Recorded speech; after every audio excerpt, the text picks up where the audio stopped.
Right then, a joke. I've got one. I'm on this ship, you know, these cruise ships with old people, and I'm walking across deck, and this really old couple, like very old, and they're sat in that, what do you call them chairs to put out on deck for you? Deck chairs, that's it.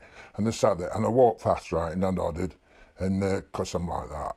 And I got past, and I just heard her say, Graham, I've just done a silent fart. What shall I do now? He said, first of all, I think you should change the batteries in your hearing aid. I don't know many jokes, me, but what's the difference between a chickpea and a lentil? You won't pay good money to have a lentil on your face. That's the only one I know. Do you get it? You won't pay good money because it don't matter. This bloke's gone to the doctor's for an examination. He's got to have examination, and the doctor says, right, I've done it. You're all right, but you know you've got an orange willy, don't you? He said, yeah, I know. He said, has it always been like that? He said, no, not really. And the doctor says, have you changed your medication or anything? He said, no, I don't take anything. He said, what about your diet? Have you changed your diet? He says, no, I ain't changed my diet. He says, I don't want to be rude with you, because I don't know you that well.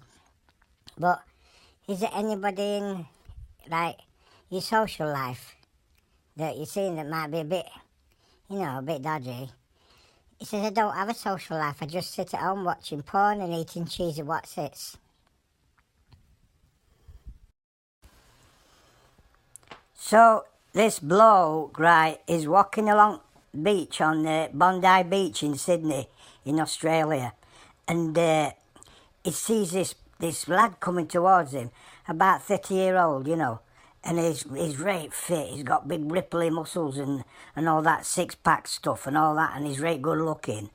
And this kid says to him, "You're good looking, aren't you?" He says, "Yeah, good day." Yeah, I'm right. I can't do accents, so I'll just do it in my voice. He says, "Yeah, I suppose I am really."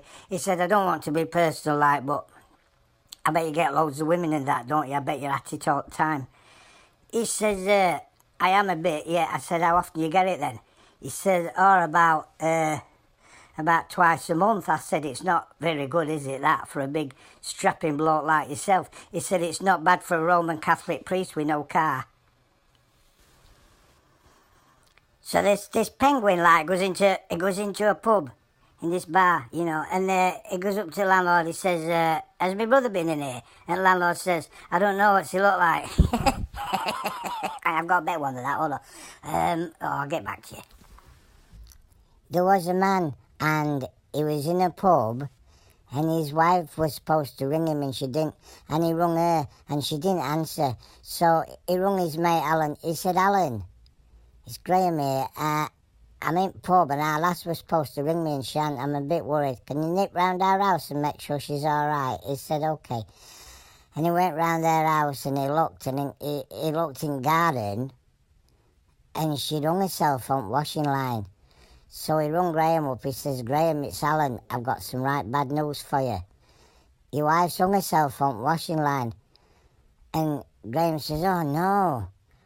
I was quite fond of her and all." He said, "Look, I can't get back for about an hour, Alan. Can you just stop there and keep an eye on her? And if it rains, bring her in."